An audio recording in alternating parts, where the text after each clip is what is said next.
Market में इस समय कोहराम मचा हुआ है। मार्केट में एकदम ब्लड बाथ आया हुआ है। मार्केट पे अब डर, पैनिक और बढ़ने वाला है। जिंदगी की असली उलझन अभी बाकी है, अपने इरादों का इम्तिहान अभी बाकी है। अब यहाँ पर गवर्नमेंट को कुछ स्टेप्स उठाने पड़ेंगे।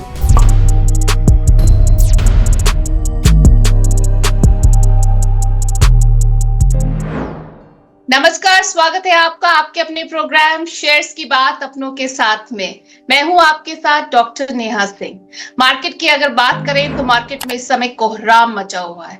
मार्केट में एकदम ब्लड बाथ आया हुआ है। हर तरफ देखें तो लाल निशान गिरावट का ही दौर जारी है। पर इस समय सबसे बड़ा सवाल ये है कि क्या बॉटम लेवल्स टच हो चुके हैं या फिर मार्केट में रिकवरी आएगी या फिर अभी मार्केट को और गिरना बाकी है। ये गिरावट का दौर जारी रहेगा।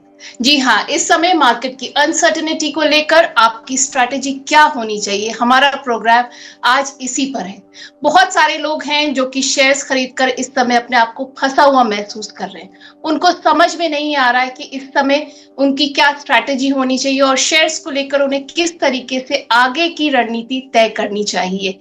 जी हाँ, इसी सब सवालों के जवाब लेने के लिए हम लेकर आए हैं आज का प्रोग्राम और इसमें हमें ज्वाइन करेंगे, हमें गाइड करने के लिए, हमें मदद करने के लिए आ रहे हैं हमारे market expert doctor Ravi Singh. Doctor Ravi, स्वागत है आपका। जी धन्यवाद नेहा मैम, मुझे एक बार फिर से बुलाने के लिए। और बिल्कुल आपने सही कहा, पिछले प्रोग्राम से आपके प्रोग्राम में अगर देखा जाए तो मार्केट ने कॉन्फिडेंस और लूज किया। 2700 करोड़ की बिकवाली एफआईआईज ने और करके यहाँ पर गहरे संकेत जो है वो निगेटिविटी के दिए हैं। मार्केट पे अब डर, पैनिक और बढ़ने वाला है। तो कहीं ना कहीं से इस समय मार्केट का ट्रेंड जरूर डाउन होता हुआ नजर आ रहा है। तो बहुत बहुत धन्यवाद आपका वापस इस प्रोग्राम को रिकॉर्ड करने के लिए। वैसे रवि जी, मान गए आपको। पिछले प्रोग्राम में आपने कहा था कि निफ्टी 22,500 जाएगा ही जाएगा। मेरे को बहुत अच्छे से याद है और बिल्कुल ऐसा ही हमने होता हुआ देखा भी। तो ये बताइए, क्या is this the bottom point या फिर अब मार्केट आगे जाने की उम्मीद है, ऊपर जाने की उम्मीद है? देखिए नियम मैम, एक चीज ध्यान रखें या इन्वेस्टर के पॉइंट ऑफ व्यू से भी समझें तो निफ्टी का ट्रेंड ओवरऑल अभी डाउन है और अब 22,500 जो बॉटम यहां पर बन रहा है, या फिर ये कहें कि लेवल्स के हिसाब से देखें तो 22,500, 22,480 यानी 22,500 से 22,480 लेवल्स एक स्ट्रॉन्ग सपोर्ट के तरीके से। सपोर्ट वो होता है कि जहां पर प्राइसेस रुकते हैं, थोड़ा सा पुल बैक आता है, वापस से थोड़ी तेजी का माहौल बनता है। लेकिन इस माहौल में अभी कॉन्फिडेंस नहीं है और कहीं ना कहीं से बॉटम आउट जो होने के जो आप बात कर रहे हैं उस लेवल को अगर देखें तो थोड़ा सेंटीमेंट अभी पुअर लग रहे हैं और 22,300 से 22,000 तक के लेवल अभी आने वाले हालात दिखा सकते हैं, क्योंकि मोमेंटम यहां पर जो अग्रेशन है वो सेल साइड से ज्यादा है। अब ऐसे में एक जो समझ में आ रही स्ट्रैटेजी वो ये नजर आ रहा है कि 100 पॉइंट अगर निफ्टी बढ़ता है तो अगले 1-2 दिनों में 200 पॉइंट गिरने की क्षमता अब दिखाएगा। ये ट्रैप होगा, तो इन्वेस्टर को इस ट्रैप से बचना है, यानी कि कोई भी तेजी पे भरोसा नहीं करना। बहुत से लोग आप बहुत से रील, बहुत से यूट्यूब पे या बहुत से टीवी चैनल्स पर ज्ञान देते हुए लोग नजर आएंगे कि अच्छा है, बाय कर लीजिए, बॉटम कर लीजिए। बॉटम तो देखते देखते 25,000 से लेवल आज 22,500 पे आ गए। तो आप समझ सकती हैं कि मार्केट का कोई बॉटम नहीं होता, कोई टॉप नहीं होता। मार्केट के मोमेंटम को ध्यान रखना है। तो यहां पर रेजिस्टेंस लेवल की बात करें तो अब 22,800 और 22,980 या फिर 23,000 के लेवल्स रेजिस्टेंस होंगे। उन लेवल्स पर फिर से बिकवाली पुल बैक आता है तो बढ़ेगी, लेकिन क्रूशियल लेवल पर अभी 22,300 के लेवल्स आपको देखने को मिल सकते हैं। स्ट्रैटेजी सेल ऑन राइज की ही यहां पर रखनी पड़ेगी। जी रवि जी, तो यानी इस समय थोड़ा संभल के चढ़ने का वक्त है। हम देख रहे थे कि जो मार्केट की, जैसे कि हमने डिस्कस किया अपने पिछले प्रोग्राम्स में, एफआईआई का जो निवेश है, जो यहाँ से भारतीय मार्केट से निकाल रहे हैं वो लोग, तो ये जो है ये सबसे बड़ी वजह नजर आ रहा है इस समय मार्केट के इस करंट सिचुएशन की। तो रवि जी, जैसे कि मैं देख रही थी कि एफआईआई का जो ट्रेंड है, जैसे कि हमने अक्टूबर से देखा कि जो निवेश उन्होंने निकालना शुरू किया भारतीय मार्केट से, वो लगभग 1 लाख करोड़ था अक्टूबर के टाइम पे। नवंबर में ये हुआ 21 हजार लगभग करोड़। दिसंबर में हमने थोड़ा पॉजिटिव देखा, इन्वेस्टमेंट देखा हमने 15,500 करोड़ का। जनवरी की बात करें तो फिर से हमने देखा कि यहाँ से निवेश निकाला एफआईआई ने, जो कि लगभग 78,000 करोड़ का था। और फरवरी में अगर अब तक की बात करें तो 37,000 करोड़ का निवेश एफआईआई निकाल चुके हैं भारतीय मार्केट से। और हम जो ट्रेंड देख रहे हैं वो जो पैसा निकल रहा है वो जा रहा है हमारे क्या कहते हैं यूएस मार्केट्स में या फिर चाइना की मार्केट्स में। तो ये सिलसिला कब रुकेगा एफआईआई का यहाँ से पैसा निकालने का, निवेश निकालने का? बिल्कुल आपने नेहा जी बहुत डिटेल में आपने बताया, और इसको अगर पूरा एनालिसिस करने की कोशिश करें तो देखिए आपको एक चीज समझ आएगी कि चाइना और यूएस इस समय दो ऐसी कंट्री हैं जिन्होंने कि अपने जो फंडामेंटल डेवलप किए उसकी वजह उसके कंपैरिजन में भारत के फंडामेंटल कहीं ना कहीं से थोड़े वीक और थोड़े ओवर प्राइस्ड नजर आ रहे थे, और इसी वजह से एफआईआईज ने अपने प्रॉफिट को बुक किया। पहला, ट्रंप के टैरिफ का पैनिक सिचुएशन इंडिया में एक सिलसिलेवार तरीके से शुरू हुआ। दूसरा, चाइना ने अपनी मेटल की पॉलिसीज को या फिर अपने इकोनॉमिक पॉलिसी को रिविजिट करने के बाद वहां पर इन्वेस्टमेंट अपॉर्चुनिटीज को ज्यादा निकाला, जिसकी वजह से भारतीय बाजार वहां पर अनअट्रैक्टिव से लगने लगे। और एफआईआई चूंकि भारतीय बाजारों में करीब 40 से 60% के प्रॉफिट पर बैठे हुए थे, तो उनके लिए तो एक गोल्डन अपॉर्चुनिटी नजर आई कि हम अच्छे खासे प्रॉफिट पे हैं, और यहां पर अब अगर सेल करने के लिए आज भी अगर वो सेल करते हैं तो भी वो 5 से 10% का प्रॉफिट ही अपने स्टॉक्स में गेन कर रहे हैं। और इसी वजह से जो चेन रिएक्शन क्रिएट हुआ उसने एफआईआई के कॉन्फिडेंस को लूज इंडिया के मार्केट से लूज किया, और उनको प्रॉफिट बुक करने की यहां पर जो है वो अट्रैक्शन बढ़ी। अब आगे के फंडामेंटल जो डेवलप हो रहे हैं उसमें चूंकि मार्केट अब यहां पर अट्रैक्टिव लेवल्स कहते कहते अगर देखा जाए तो मार्केट में 15% की सफाई हो चुकी है, यानी गिरावट आ चुकी है। तो इन लेवल्स पर एफआईआईज ऐसा नहीं करेंगे कि इकट्ठे कूद जाएंगे, आकर के इकट्ठे बाइंग करना शुरू कर देंगे। अब यहां पर गवर्नमेंट को कुछ स्टेप्स उठाने पड़ेंगे। स्टेप नंबर 1 कि गवर्नमेंट को यहां पर थोड़ा सा क्लियर विजन देना पड़ेगा। यहां पर आरबीआई ने इंटरेस्ट रेट को कट करके एक इंडिकेशन तो दिया, लेकिन उसका रिएक्शन नेगेटिव इसलिए हुआ क्योंकि मार्केट सस्टेन नहीं कर रही, इकोनॉमिक क्राइसिस ऑलरेडी चल रहे हैं, और ऐसे में इंटरेस्ट रेट कट करना एक उल्टा रिएक्शन दिखाता है, और वो रिएक्शन एफआईआईज को अट्रैक्ट नहीं करता। तो यहां पर अभी एफआईआईज को अट्रैक्ट करने के लिए कुछ पॉलिसीज में आपको कुछ इंपॉर्टेंट चेंजेस आपको देखने को मिल सकते हैं। सरकार भरसक प्रयास कर रही है, देखिए एलआईसी की बाइंग भी थोड़ी सी आपको देखने को मिल सकती। तो स्टॉक सब अट्रैक्टिव लेवल पर तो हैं, लेकिन ट्रिगर नहीं मिल रहा है, ट्रिगर का किक नहीं मिल रही। जैसे मूवी में आपको याद होगा कि किक चाहिए, तो वो किक नहीं मिल रही है। जब किक मिलेगी तो मार्केट में रिवर्सल दिखाई देगा। तब तक आप एक्सेप्ट करके रखिए, मार्केट में कोई फ्रेंड आपका नहीं है, फ्रेंड है ट्रेंड है, और ट्रेंड जब तक अभी डाउन है तब तक चुपचाप कंजर्वेटिव बैठिए, जब रिवर्सल होगा तो अग्रेसिव बैठिए। जी हाँ, जब ट्रेंड डाउन हो तो कंजर्वेटिव होना चाहिए। सरकार अपनी तरफ से कदम उठा रही है, पर शायद थोड़ी और ट्रिगर्स या किक की जरूरत है मार्केट को इस समय।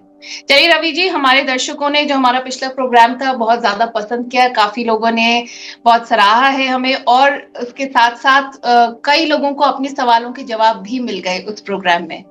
फिलहाल अब हम आज अपने दर्शकों का, व्यूअर्स के सवाल लेना शुरू करते हैं। तपोवन वाटिका से के वेद प्रकाश जी हैं, वो कह रहे हैं, सर आप दोनों को सादर नमस्ते, आपका ये शो बहुत ही अच्छा है। मेरे स्टाफ एवं परिवार में सभी सदस्य इसको बड़े चाव से देखते हैं एवं फायदा उठाते हैं। बहुत बहुत आभार और धन्यवाद। वैसे जैसे कि हम वेदांता की पिछले शो में बात कर चुके हैं, उसके बारे में ये पूछ रहे हैं, उसके साथ साथ ये टाटा स्टील के बारे में भी आपके विचार जानना चाहते हैं। देखिए इस समय वेदांता की पहले मैं बात करता हूं। वेदांता इस समय चल रहा है 420 लेवल पर, और आपको थोड़ा सा मार्केट में एक थोड़ा गिरावट दिख सकती है, और 415 से 410 के लेवल आपको वेदांता के देखने को मिल सकते हैं। तो इन लेवल्स पर मैंने जैसे पहले भी बताया था कि स्ट्रैटेजी अब आपको 20-30% ही इन्वेस्ट करना है, और पैनिक मत होइए, और इन लेवल्स पर बिल्कुल जरूर आपको अगर पैसे डालने हैं तो डालिए, नहीं तो पोजीशन को अभी आप होल्ड करके रखिए। फिलहाल बहुत बड़ी गिरावट के संकेत, 400 के नीचे प्राइसेस जाने के संकेत यहां पर नहीं दिखाई दे रहे हैं। जहां तक बात है टाटा स्टील की, टाटा स्टील अगर आपको याद हो तो मैंने इसको 125 के आसपास कोशिश करी थी कि इसको एक्युमुलेट किया जाए, तो दूसरा जो लेवल है वो है 132 और 130 का। उन लेवल्स पर आता है तो थोड़ी खरीदारी करिए, और तब लेकिन खरीदारी में मैं जितनी भी खरीदारी की आज बात कर रहा हूं, इसको लेवल कर लीजिए कि आपको खरीदारी सिर्फ 20-30% ही करनी है। यानी कि 10,000 का अगर आपको स्टॉक उठाना था, 10,000 रुपए का अगर स्टॉक उठाना था,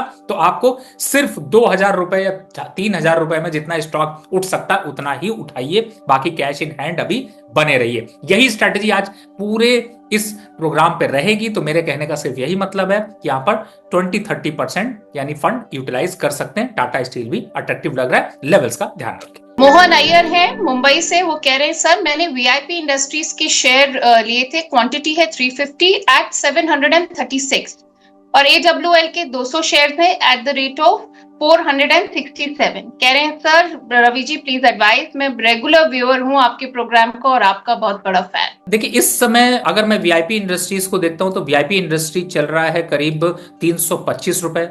बड़ी गिरावट होने के बाद, यानी कि लगभग ये स्टॉक चल रहा था 500 के आसपास, लेकिन अभी 300 चल रहा है। थोड़ी गिरावट और होगी और 315 310 के लेवल यहां पर अभी आ सकते हैं। पोजीशन है तो बने रहना है, और अगर लंबे समय के हिसाब से देखते हैं तो इन लेवल्स पर अभी एक्युमुलेट करने के लिए रुकिए। मैं जरूर बताऊंगा, आप वहां पर एक्युमुलेट करिएगा। अभी फिलहाल वेट एंड वॉच आपको दोनों स्टॉक्स में रखना है। अभी बाय नहीं करना है, अभी सेल नहीं करना है, थोड़ा सा इंतजार करिए। जी मोहन जी, बाय नहीं करना, सेल नहीं करना, थोड़ा सा वेट कीजिए। बेंगलोर से मोहन जी हैं, वो पूछ रहे हैं टीटागढ़ रेल सिस्टम के बारे में, रवि जी प्लीज एडवाइस कीजिए।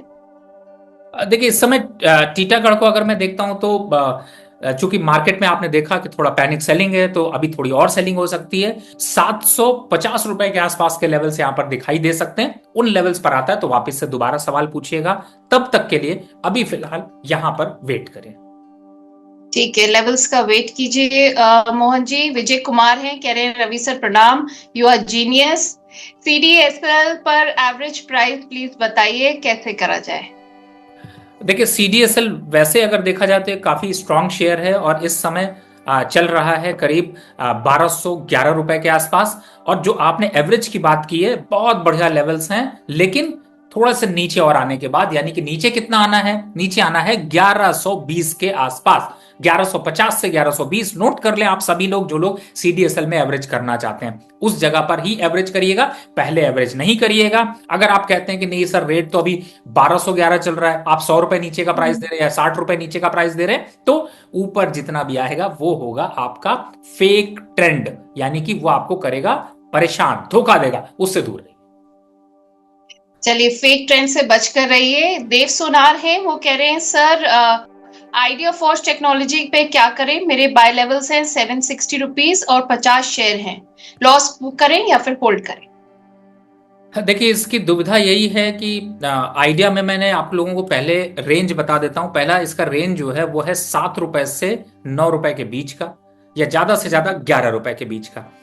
आपने पहले निवेश कर रखा है, कहने से काटेंगे नहीं, काटेंगे तो फिर खरीद लेंगे, तो मुझे लगता है कि अभी वेट एंड वॉच ही करते हैं, क्योंकि अभी ट्रेंड में कुछ दिखाई नहीं दे रहा, ना गिरावट का ना बढ़त का। थोड़ा बहुत गिरावट आएगा लेकिन कोई बात नहीं, अभी वेट एंड वॉच करते हैं। आइडिया के लिए आगे 1-2 वीक में फिर से एक बार रिव्यू जरूर लीजिए।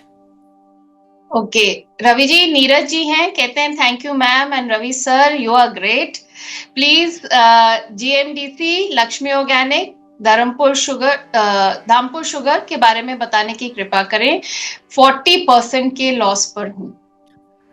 देखिए पहली बात है कि आपने लक्ष्मी ऑर्गेनिक और धामपुर शुगर, ये सभी लगभग एक तरीके से देखें तो एग्रीकल्चर और केमिकल के स्टॉक्स पे हैं इस समय। लक्ष्मी ऑर्गेनिक की अगर बात करूं तो आप इसको तो इंतजार करिए, और इसको 180 के आसपास एक बार एवरेज जरूर करिए। दूसरा धामपुर शुगर, देखिए बहुत कुछ अट्रैक्टिव नहीं लग रहा है सर। अगर धामपुर शुगर को देखें तो यहां से कोई बहुत बड़ी चाल नहीं दिखने वाली है, तो मुझे ऐसा लगता है कि 128 के लेवल पर आप इस सेगमेंट से स्विच कर जाइए। और स्विच करके कहां जाइए, जैसे अभी बात हो रही है एनटीपीसी की, हम बात कर रहे हैं ओएनजीसी की बात करें या भेल की बात करें, शायद वो थोड़े से ज्यादा अच्छे दिखाई देते हैं। रही बात, चूंकि आपने शुगर पे के अलावा इस पे अगर दूसरे शेयर की तरफ जाते हैं, इनमें अभी थोड़ा सा वेट कर सकते हैं, तो 1-2 वीक के बाद इसको स्विच करेंगे। तब तक सिर्फ धामपुर शुगर को फोकस कर लीजिए। धामपुर शुगर की जगह एक अगर मैं सिंगल स्टॉक देखना चाहूं तो मुझे IRFC ज्यादा अच्छा लग रहा है, तो आप IRFC कर लीजिए, वो ज्यादा अच्छा है। सर प्रवेश मालवीय हैं, वो कह रहे हैं रवि सर आपका बड़ा फैन हूँ, यू आर द बेस्ट। आप आए बहार आई सर, आपने SIP स्टॉक्स दिए थे, IOC, गेल, कोल इंडिया, लिखिता इंफ्रा, मॉयल, PSB, उन्हें कंटिन्यू कर रहा हूँ, अभी बहुत लॉस में हूँ, क्या करूं? पर आपको देख लिया, नाउ ऑल इज वेल। अब आपका स्वास्थ्य कैसा है, आपके बारे में पूछ रहे हैं। जी बहुत बहुत धन्यवाद। और आपने जो स्टॉक्स के नाम लिए इन पे SIP कर रहे हैं ना सर, 1 साल बाद मैं आपसे पूछूंगा कि आपके SIP पे रिटर्न क्या आई है। आप इस समय 20-30%, 25% नुकसान पे हैं, अच्छी बात है, क्योंकि SIP का मतलब ही होता है कि जो ये स्टॉक्स है इनका रिवर्सल ट्रेंड। देखिए गेल में आपको डिविडेंड आया होगा, धीरे से आपके अकाउंट पे आ गया होगा, पता नहीं चला होगा, तो वो भी देखिएगा। तो इसलिए इन स्टॉक्स पे SIP कर रहे हैं, बिल्कुल करते रहिए, बस अभी कंटिन्यू रखिए, काटिएगा नहीं, क्लोज नहीं करिएगा। और सिर्फ 6 महीने में आप ही ये बताइएगा कि उस SIP पे आपको रिटर्न क्या आ रहा है, जिससे मैं भी आपके माध्यम से दर्शकों के साथ शेयर करूंगा। दूसरी बात, मैं आप नेहा मैम आपसे भी रिक्वेस्ट करूंगा कि जब 6 महीने बीत जाते हैं और ये कांटेक्ट करते हैं तो नहीं होता है, तो आप इनको जूम कॉल पे, कॉन कॉल पे जोड़ के हमारे साथ शो पे जरूर बिठाइए। जी बिल्कुल प्रवेश जी, तो तैयार रहिएगा 6 महीने में आप। सर विधि गर्ग है, वो कह रही हैं सर डेली हम आपके वीडियो का ही वेट करते हैं कि कब आएंगे रवि सर और हमें गाइड करेंगे।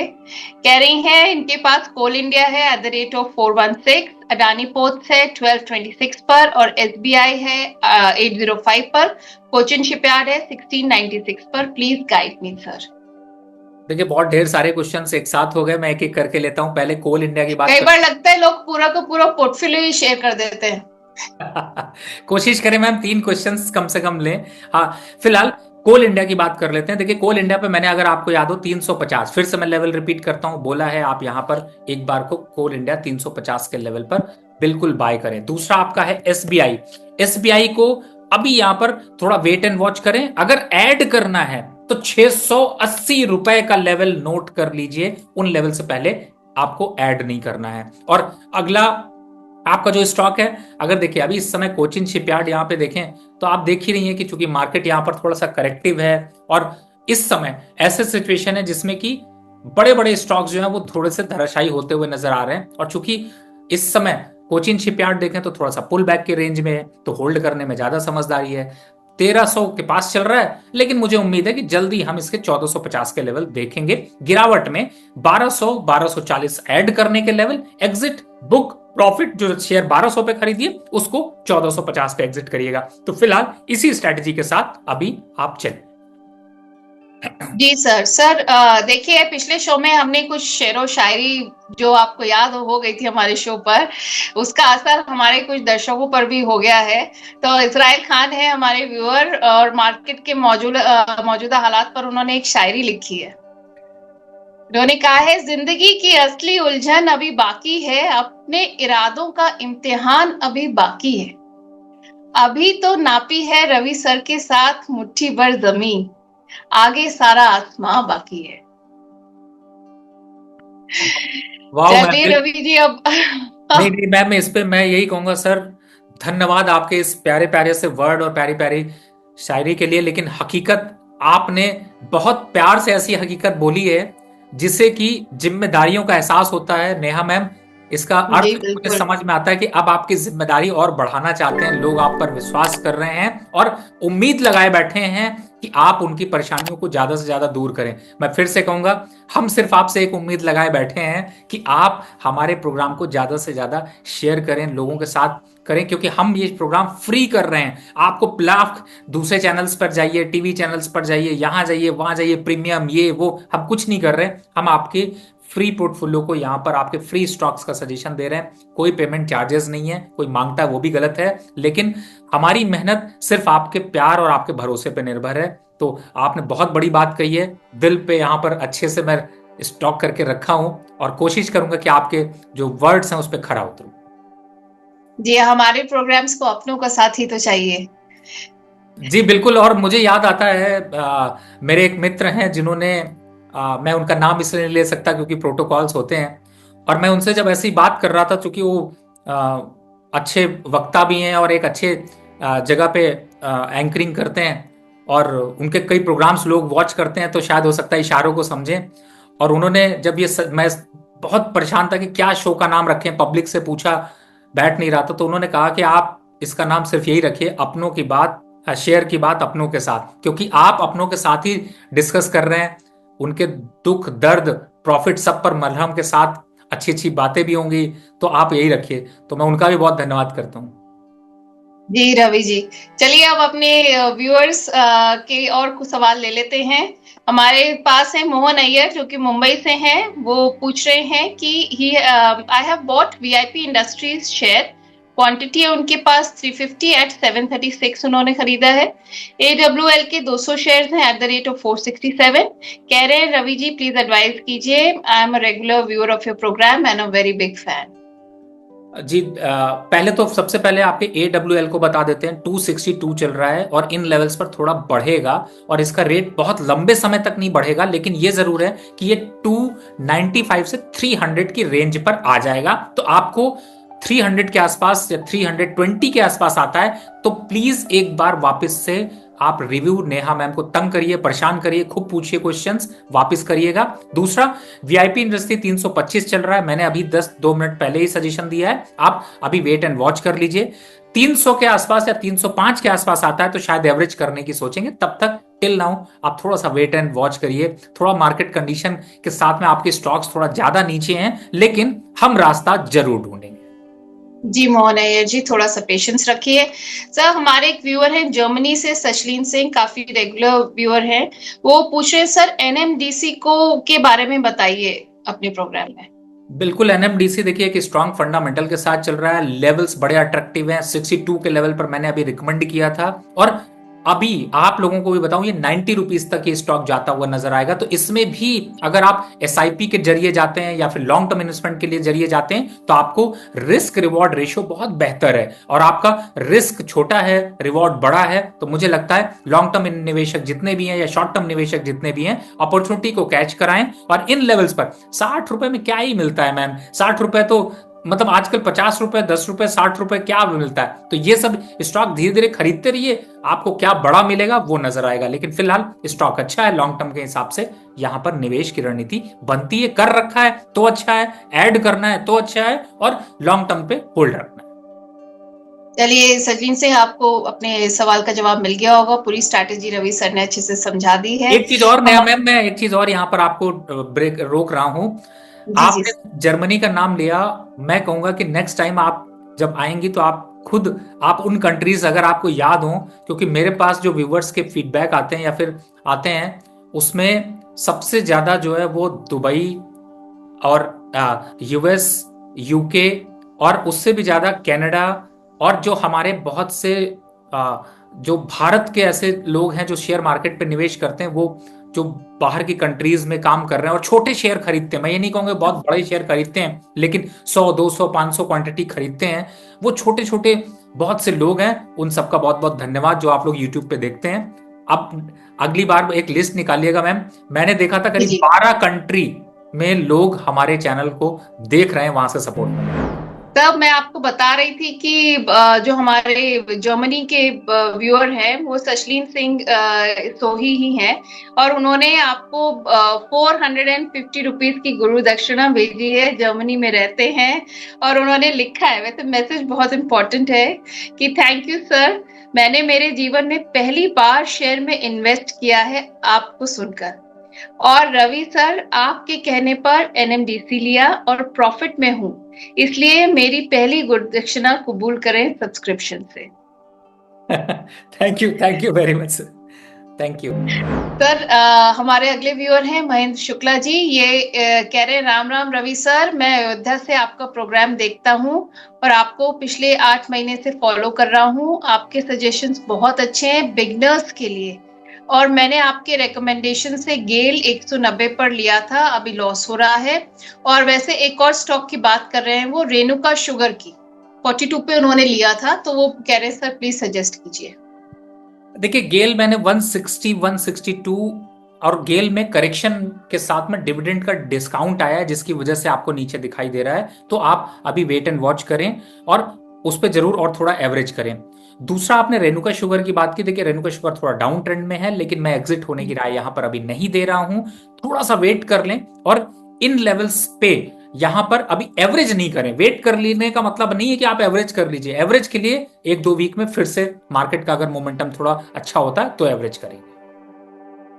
जी रवि सर, एक और हमारी व्यूअर हैं, वो कह रही है, हाय मैम रवि सर, मैं वर्षा हूँ और मैं एक हाउसवाइफ हूँ और आपका प्रोग्राम मैं पूरा दिन देखती हूँ और मुझे बहुत अच्छा लगता है। सर मुझे रेमंड लाइफस्टाइल के बारे में बताएं। ये फंडामेंटल और टेक्निकल, इन सारी चीजों के बारे में, आप बेसिकली रेमंड लाइफस्टाइल के बारे में वो पूरा जानना चाह रही हैं। देखिए, इस समय अगर मैं रेमंड लाइफ स्टाइल के बारे में बोलूं तो मुझे एक चीज समझ आ रही है कि फंडामेंटल तो बहुत अच्छे नहीं है, नंबर्स बहुत खराब आए थे, उसका एक इम्पैक्ट भी दिखा। शेयर 2200 से गिरते गिरते 1100 रुपए आ गया। इसका मतलब है अगर मैं नीचे से ऊपर जोड़ूं, ऊपर से नीचे जोड़ूं, तो 50% डिस्काउंट में मिल रहा है ये शेयर, जैसी सेल ये लगाते हैं। अभी यहां पर खरीदारी की बिल्कुल राय नहीं है। फंडामेंटल के साथ टेक्निकल भी पुअर हैं और इन लेवल से एक बार 1000 से लेकर के 950 रुपए तक के लेवल गिर सकते हैं, दिख सकते हैं। तो खरीदारी तो बिल्कुल नहीं करनी है। अब अगर आपने खरीद रखा है तो फिर एक बार एवरेज करने के लिए वापस 1000 के आसपास के लेवल आने दीजिए। उन लेवल्स पर आता तभी पूछिएगा। मैं क्यों आपको निकलने की भी राय नहीं दे रहा, क्योंकि पेन पॉइंट तो आपने पूरा देख लिया है। यहां निकल के ऐसा ना हो कि गलती हो जाए, तो सोच समझ कर निकलना है। और अगर निकलना भी है तो उसकी जगह किसी दूसरी ट्रेन को पकड़ना है जो ज्यादा तेजी से आपके लॉस को रिकवर करे, प्रॉफिट भी ले आए। जी सर। सर करीम मोहम्मद है, वो एनबीसीसी के शेयर के बारे में व्यू जानना चाहते हैं आपका। देखिए, इस समय एनबीसीसी की अगर मैं बात करता हूं तो स्टॉक पूरी तरह से एक करेक्टिव फेज में है और 80 रुपीज के पास खड़ा हुआ है। लेकिन अच्छी बात यह कि एक बॉटम बनाता हुआ नजर आ रहा है, तो थोड़ा सा 2-3 दिन अभी वेट कर लीजिए। अगर ये अच्छा। 75 के ऊपर क्लोज करता रहा तो हम इसको रखेंगे, आगे बढ़ाएंगे और हो सकता है फ्रेश बाय करें। नहीं तो यहां पर अभी वेट एंड वॉच। तो 75 के आसपास, 78 के आसपास के लेवल पर वापस क्वेश्चन पूछिएगा। आपके माध्यम से हो सकता है मैं यहां पर बाय रिकमेंडेशन इसमें रिकमेंड करूं। Okay sir. Sir Madhav Agarwal हैं, कह रहे हैं, नमस्ते Ravi sir, big fan of your. Please आप मुझे अपडेट करिए इन दो स्टॉक्स के बारे में। आईआरबी इंफ्रा 63 पर इन्होंने लिया है, आईडीएफसी फर्स्ट बैंक 78 पर लिया है। देखिए, फिलहाल आईआरबी इंफ्रा की बात करते हैं। मैंने पहले भी रिकमेंड किया, 46-45 के लेवल पे खरीदारी करनी है। डरिएगा नहीं, कुछ नहीं होने वाला है। स्टॉक बहुत अच्छा है और यहां पर ही लीजिएगा, एवरेज वहीं करिएगा। और दूसरा जो आपने बताया स्टॉक, इस स्टॉक में अभी थोड़ा सा यहां पर रुकना है। अभी खरीदारी इसमें भी नहीं करनी है, लेकिन इससे एग्जिट भी नहीं करना है। तो मुझे लगता है कि अभी 1-2 वीक के बाद थोड़ा सा कंसोलिडेट होने दीजिए, मार्केट स्टेबल होती है तो इनमें फ्रेश खरीदारी के संकेत बनेंगे या फिर एवरेज करने के संकेत बनेंगे। तो एवरेज भी नहीं करना है, तो wait and watch. All right, wait and watch. Sir Raveen Soni है, अपोलो माइक्रो सिस्टम्स के, कह रहे हैं, सर मैंने 900 क्वांटिटी खरीदा है, ये 125 पर शेयर पर। अब मैं इसको डबल या ट्रिपल करना चाहता हूं अपना इन्वेस्टमेंट इसमें। तो इसकी फ्यूचर रेवेन्यू ग्रोथ के बारे में प्लीज बताइए, मुझे तो प्रॉमिसिंग लग रही है। तो he wants your guidance on this. देखिए, आपने बिल्कुल सही सोचा है, लेकिन मैं लेवल्स बता देता हूं जहां पर आप फ्यूचर गाइडेंस के हिसाब से आप खरीदिएगा। पहला 110, दूसरा 105, इन लेवल्स पर आता है तो अट्रैक्टिव लेवल है। बड़ा लंबा कुछ नहीं छूटेगा, इसलिए आप धीरे धीरे कर कर खरीदारी करिएगा। मुझे भी उम्मीद है कि इसमें थोड़ा सा स्ट्रक्चर पॉजिटिव बनता हुआ नजर आएगा। फिलहाल अभी का स्ट्रक्चर में थोड़ा करेक्शन दिखाई दे रहा है, उस करेक्शन के लेवल का ध्यान रखिए। लॉन्ग टर्म के जो लेवल्स बताए उनको पकड़िए, और जिससे कि आप रिस्क में कम हो, रिवॉर्ड में ज्यादा। जी, रिस्क कम रिवॉर्ड ज्यादा होने के लिए ये स्ट्रैटेजी अपनाइए। रवि जी, एक और हमारे व्यूअर हैं, प्रतीक पटेल, वो सूरत इंजीनियर्स इंडिया में फ्रेश बाय के लेवल पर आपकी राय जानना चाहते हैं। देखिए, फिलहाल इसके लेवल्स ही नहीं है कोई बाय करने के लिए, तो इसलिए फ्रेश बाय की छोड़िए, फ्रेश लेवल देखना है, कोई दूसरा स्टॉक देखेंगे। इस पे फिलहाल नहीं बाय करना है। ओके। सर, अमित सिंह हैं, वो तेजस नेटवर्क के बारे में आपकी राय जानना चाह रहे हैं। देखिए, वैसे तेजस नेटवर्क का चर्चा बार बार आपको देखने को मिलता है, लेकिन इसकी तेजाई और तेजस नेटवर्क का सारा मोमेंटम डाउनवर्ड चैनल पर है। खरीदारी नहीं करनी, एवरेज करने से बचें। 650 रुपए के नेक्स्ट टारगेट है, वो भी डाउन साइड पे। तो यहां पर अभी अगर पोर्टफोलियो में है, एग्जिट होना बनता है। ये एक स्टॉक पहला मिला अब तक के डिस्कशन में जिससे कि एग्जिट होना बनता है। लेना क्या है, कई स्टॉक्स डिस्कस कर जी चुके हैं जिनमें कि आप खरीदारी कर सकते हैं, तो वहां पर फोकस करें। जी। अमित सिंह जी, तो आपने सुन लिया कि एग्जिट की राय दी है। गोविंद नेगी हैं सर, वो कह रहे हैं मेरे पास आजाद इंजीनियरिंग है, 450 का बाइंग रेट है, 70 शेयर्स हैं, क्या करना चाहिए? डॉक्टर रवि, मैं आपका बहुत बड़ा फैन। देखिए, इस समय अगर आजाद इंजीनियरिंग को अगर देखने की कोशिश करते हैं, तो ये स्टॉक ने उतना परफॉर्म नहीं किया जितना एक एक्सपेक्टेशन था। मार्केट भी थोड़ा सा उससे अगेंस्ट चलता रहा, लेकिन फिलहाल आजाद इंजीनियरिंग को अभी होल्ड करिए। 1200 के आसपास के लेवल्स आते हैं तो इन लेवल्स पर थोड़ा एवरेज करेंगे, और उन लेवल्स पर अगर एवरेज करने का मौका मिला तो शायद मेरे ख्याल से रिटर्न भी थोड़ी आपको बढ़ती हुई मिलेगी। तो फिलहाल अभी आप यहां पर 1200 के आसपास के लेवल्स आते हैं तो उस पे इंतजार करके इन्वेस्टमेंट करेंगे, नहीं तो कोई इन्वेस्टमेंट मत करिए, बढ़ाइए नहीं, वेट करिए। शायद पुल बैक अगर आया तो एक बार को निकलने का मौका मिलेगा। जी रवि जी, रवि जी, हमारी एक व्यूअर है मीनाक्षी जी, वो गोल्ड पे बाइंग के लिए आपकी राय जानना चाहती हैं। जैसे कि हम देख रहे हैं गोल्ड का रेट इस समय 86,300 के आसपास है। अगले 2-3 महीने में गोल्ड में इन्वेस्टमेंट की क्या स्ट्रैटेजी होनी चाहिए? प्लीज उन्हें गाइड करें। देखिए, मीनाक्षी जी तो लक्ष्मी जी के बारे में पूछ रही है, क्योंकि आजकल लक्ष्मी हो गया है गोल्ड। और इस सही समय सही। गोल्ड का प्राइस 86,300 है। दो चीजें बताता हूं। पहला, अगर मुझे ये नहीं आपने क्लियर किया स्टॉक की तरीके से कि आप वायदा बाजार में ले रहे हैं या फिर फिजिकल लेना चाहते हैं, लेकिन मीनाक्षी जी जिस हिसाब से हैं तो मुझे ऐसा उम्मीद है कि शायद ज्वेलरी पे ज्यादा इंटरेस्ट होगा। तो इस समय जी आपको बताऊं तो 3 महीने के लिए अगर कोई ज्वेलरी खरीदना के प्लानिंग कर रहा है तो गोल्ड के रेट सस्ते नहीं होंगे। यानी कि गोल्ड अब 90,000 के आंकड़े को जल्द छूता हुआ नजर आएगा। करेक्शन कितना होगा, अब आप जी। डे टू डे एक्टिविटी में ध्यान रखें। 82,000 के आसपास तक का सिर्फ एक बॉटम बनता हुआ नजर आएगा, यानी उन लेवल्स तक आ सकता है। उसके ज्यादा बड़ी उम्मीद रखना बड़ा धोखा होगा। इन लेवल्स पर करेक्शन के संकेत तो हैं, लेकिन लॉन्ग टर्म पर बहुत ज्यादा करेक्शन के संकेत नहीं है। दूसरा, जो लोग वायदा बाजार में ट्रेड कर रहे हैं, आज के हिसाब से 86,800 के लेवल, यानी यहां से भी अभी 300 रुपए तक का अपवर्ड मोमेंटम बनता है। 85,900 के स्टॉप लॉस से अगर बाय करते हैं तो नेक्स्ट टारगेट 86,800 आपको देखने को मिलेगा। तो वायदा बाजार में कर रहे हैं, स्टॉक के तरीके से ट्रेड कर रहे हैं, फ्यूचर में ट्रेड कर रहे हैं, तो ये लेवल्स हैं। शादी के लिए परचेजिंग करनी है तो बड़ा दुख है इस बार कि ज्वेलर्स आपको इस बार सस्ता नहीं देंगे। आपको आगे की शादी की तैयारी के लिए बजट बढ़ाना पड़ेगा। चलिए, तो यानी बजट बढ़ाना पड़ेगा आगे के लिए। सर, परिमल कुंदू हैं, वो रेल और डिफेंस के शेयर्स में आपकी राय जानना चाहते हैं। देखिए, पूरी रेल बास्केट के ऊपर काफी डिस्कशंस हो चुके हैं। मैंने IRFC और इस समय टेक्स रेल को इन्वेस्टमेंट की राय पे दे रखा है। आप लोग उस पे निवेश करने में डरे नहीं, आपको वापस रिकवरी दिखाई देगी। दूसरा, अभी स्टॉक सेक्टर की बात करें, सर एक सेक्टर अभी संभालते हैं, दूसरे सेक्टर की चर्चा आगे होती रहेगी। चलिए रवि जी, मार्केट में तो अब देखते हैं कब हमें उम्मीद की किरण नजर आती है। एक बहुत ही अनसर्टिनिटी का दौर जारी है इस समय, और इसमें हमें आपकी बहुत ज्यादा मदद की जरूरत पड़ती रहेगी। और टाइम एंड अगेन हम आपके पास आते रहेंगे ताकि आप अपनी कीमती सलाह हमारे व्यूअर्स को दें और उनको अच्छे से गाइड कर पाए। सर, जाते जाते कुछ टिप्स देना चाहेंगे क्या हमारे व्यूअर्स को, कुछ स्टॉक टिप्स? देखिए, स्टॉक्स टिप्स में सिर्फ इतना ही कहूंगा कि चूंकि मार्केट यहां पर लेवल्स टूटे हैं तो घबराइए नहीं, और जो पूरी स्ट्रैटेजी मैंने पूरे प्रोग्राम में बताई है प्लीज इसको फॉलो करें, जिससे कि आपका पोर्टफोलियो सेफ रहे, बढ़े, घटे नहीं। और सबसे इंपॉर्टेंट यहां पर स्टॉक्स जो खरीदने की सोच रहे हैं, कहीं भागे नहीं जा रहे हैं, स्टॉक्स कहीं नहीं जा रहे हैं, यहीं पर रहेंगे, धीरे धीरे करके बढ़ेंगे।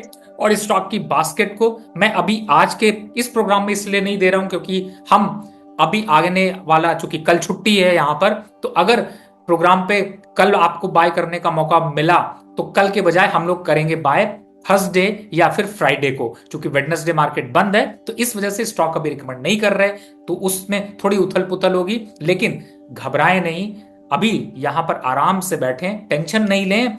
होली लाल रंग से ही खेलनी है, लेकिन लाल रंग भी प्यारा लगने लगे अगर वो लाल रंग आपको महक देता है, आपके पोर्टफोलियो पे लाल रंग होने के बावजूद ग्रीन के संकेत देता है, तो मुझे लगता है कि यहां पर फोकस अभी जो है वो आप स्ट्रैटेजी पे करें, स्टॉक्स को रिव्यू करें जो आपके पास स्टॉक्स हैं, जिससे कि आप तैयारी कर सकें एग्जाम की। मैंने कल पिछले प्रोग्राम में भी बोला था, एग्जाम आपके बच्चों के चल रहे हैं और एग्जाम की इस बार प्रिपरेशन आपको करनी है। Thank you so much Ravi ji, अपना टाइम देने के लिए और हमारे व्यूअर्स को अपनी सलाह देने के लिए। तो प्लीज आप लोग अपने पोर्टफोलियो में लाल रंग देखकर घबराए नहीं, एक स्ट्रैटेजी के साथ, संयम के साथ और बहुत सूझबूझ के साथ आगे बढ़े। जाते जाते मेरी एक रिक्वेस्ट है आप सबसे, जब भी आप अपने शेयर्स के बारे में कोई भी क्वेश्चन पूछना जाए, प्लीज अपने शेयर का नाम, उसका बाइंग प्राइस और आप एक्चुअली उसके बारे में क्या सलाह चाहते हैं वो भी प्लीज मेंशन कीजिए। Thank you so much for watching this program of ours.